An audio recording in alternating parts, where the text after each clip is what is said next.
guys, Michelle Carrier here, and I want to talk to you about something that I have personally struggled with, and that is finding balance in my life. I have finally got to that point in my life where I was feeling burnt out, not just with work or kids or family. It was everything. I felt like my load was so heavy. Being a stay-at-home wife, doing all the chores, all the bills, all the grocery shopping, all of the cooking, also taking care of my special needs children as well, with everything that implies of keeping our daily schedule down to a T. And then in 2015, I dove in and said, you know what? I'm going to change our life. We're going to do network marketing. And I haven't stopped running. With doing that, you get to a point in your life where you're like, wait a minute. How can I do one more thing? And as your team grows, you find that like, I want it all, but how do I balance it all, right? So this is what I'm here to talk to you about today. This is going to be several part series as we break down different aspects of our life, whether it's for work, whether it's relationships, or just your well-being. We are going to cover each one of these steps in its own entirety on how we can build healthy stacking habits. Okay? So, I hope you guys are ready. We're going to dive straight into the first one. Hi guys! Okay, so let's talk about habit stacking. So, habit stacking, what is it? Do you think you already have some habits in place? Go ahead, think about it. Take some time and write down what habits you already have in place. Whether you smoke, whether you drink, whether you get up every morning and make up the beds before you do anything else. Before you know it, you're going to find that you already have habits in place, whether they are healthy or not. Sometimes they'll lead to healthy or unhealthy choices by doing those. So go ahead, make your list so you can see what kind of habits you've already have. But also, you need to take the time to write down what habits you want to put into place. Whether you want to make sure that you are decluttering your house, or maybe you are trying to do something special for somebody every day, like packing your husband's lunch, leave him an awesome note in there every day, or for your kids, or make sure that you uplift somebody in your business or your job every single day.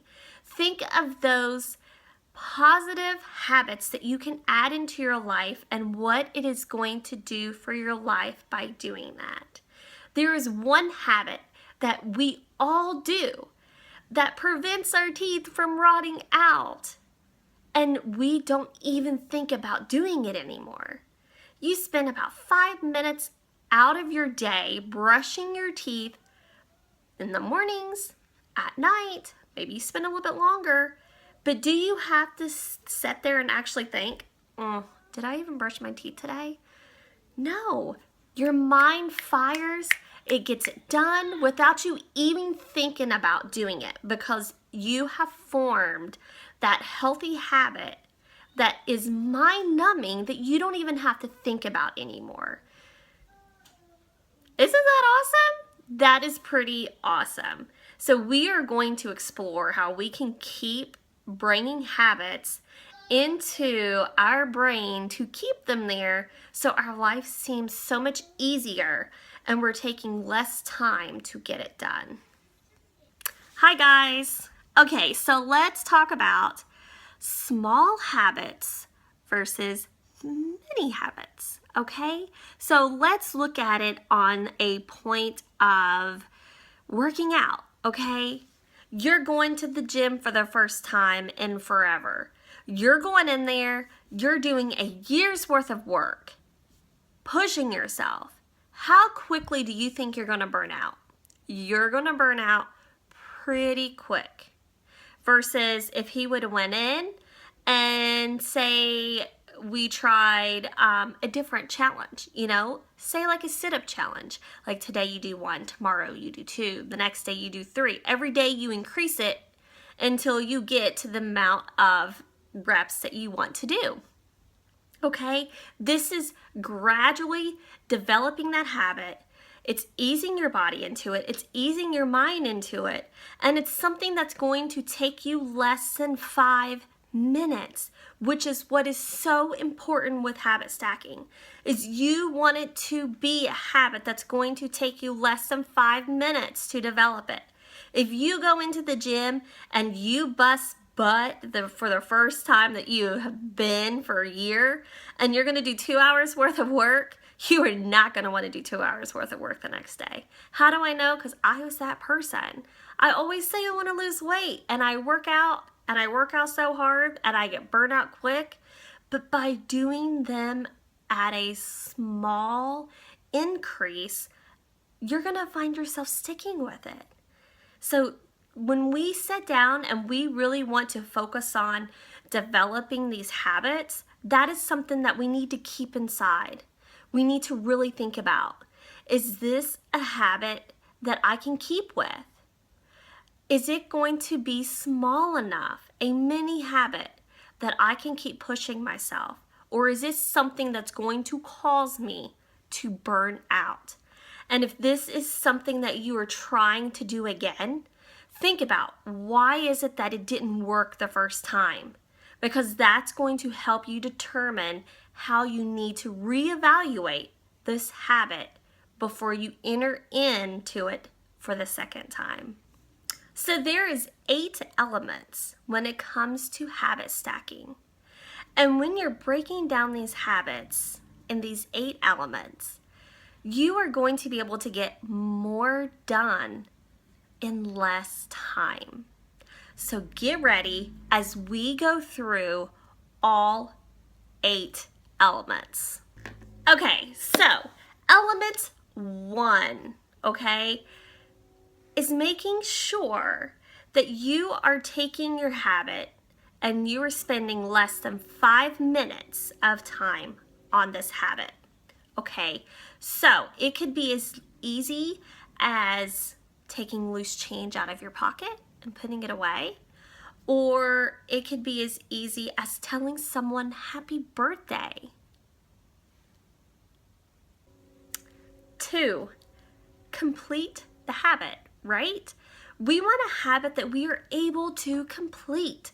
Whether you want to send your friend an awesome message to uplift her that day, or as simple as, I made my bed up. Yes, it could be as simple as those. But you want to make sure that you can create that habit that you are going to be able to see the completion.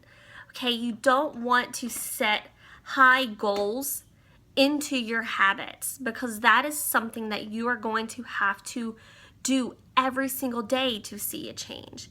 You want to do something that you can see a change in that day, but over time, you are going to see the positive changes that will come from it. 3, it improves your life. You want to make sure that each habit stacking is done with a purpose to better your life. You want it to give your life more of a positive note. Some of the areas that we are going to look at is going to be the productivity, relationships, finances, organization, spiritual or mental, your well-being, and health and fitness, and leisure time, because we all need to make sure that we focus on time for ourselves, as well as focusing on all of those areas that makes us that well-rounded person, and also will help our life be full of positivity. Number 4, it's simple to complete. You don't want to overwhelm yourself. You want to make sure that you are keeping the habit stacking to your routine so you can make positive changes quickly in your life. It could be as easy as, oh my gosh, I cannot believe I keep getting emails from this place. You finally take that moment, that less than a minute, to unsubscribe to that email. That could be a positive change in your life. Number 5, it takes less than 30 minutes. When you are putting together all of your habits that you want to improve on in your life, you want to make sure that these habits range between 15 to 30 minutes. You do not want that combined total to go over.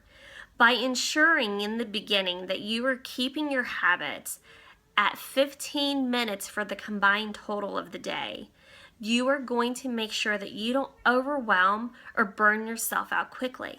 So these habits can become habits. These habits can change your life, and it can help your life become positive. Number 6, it follows a logical process. So when you are putting together your habit stacking, you want to make sure it flows like a well-oiled machine. You don't want to go from room to room and you get flustered and you sit down and then you find yourself not getting it all completed. It needs to be something that you can bust through real quick. Whether you want to wake up in the morning and you are going to say, message 5 people. You're going to wish people happy birthday. You are going to make up your bed, and that's it, okay? You just were able to put those processes in order before you got out of that bed. You got 2 activities done. Before you left your room, that bed was made up. So you completed 3 tasks. And by doing those 3 simple tasks every single day, you are eventually going to find that yourself wake up and you get it all completed without even thinking about it. And that is where we want to get into these habits, is creating those awesome habits that we eventually don't have to think about. But if you have to keep thinking about what it was that you were supposed to get done because you did one early that morning and then you're not doing any more till late that night, then you're going to find yourself falling off with all of your habits. Number 7, it follows a checklist. You should not have to wake up tomorrow and wonder, what is it that I'm supposed to get done today? What is it that I'm supposed to do for my habit? Or a week from now, what was that habit that I created? No. Make a checklist so every day you can hold yourself accountable to the tasks that you want to get completed. And as you complete those tasks, you see yourself marking them off. And when you see that everything got done, do you know how amazing that you are going to feel knowing that you accomplished what it was that you wanted to accomplish that day? So make sure you make your checklist of what it is that you want done with all of the other guidelines and get it ready for you, because it's going to be an amazing day tomorrow. Number 8, it fits in your life. Okay, when you are doing your list and you want to create it and you want to get it all done, you have to make sure it's going to fit into your life, right? So you need to look at your timing, your location, your energy level. I know with me personally, I am better if I can get things done in the first 2 hours out of my day instead of focusing on getting things done late at night. Because after a day of cleaning and dealing with my kids and getting dinner done and bath time and read books and homework and get the day prepped for the next day, I don't want to do anything else at night. I've made myself, but I don't want to. I want to relax. I want to spend time with my family. I want to enjoy sitting around with my husband, even if it's watching a show. You know, sometimes we have those shows that you want to like splurge on. So you want to make sure whatever it is that you know what time is best for you. And those are the time that you are going to sit down and you're going to get your list and you're going to get it completed in your 15 minutes. All right, guys, thank you so much for watching the part 1. Pretty much just introducing, getting some ideas out there, getting yourself ready for what it is that you want to take on, okay? We went over 8 amazing steps, but we are also going to have 7 more parts to come, and those 7 parts are going to be the area of focus. So our next one is going to be on productivity. So make sure you like my page, make sure you like my YouTube page, so when it posts, you guys are going to be notified. So thank you so much, and always be you.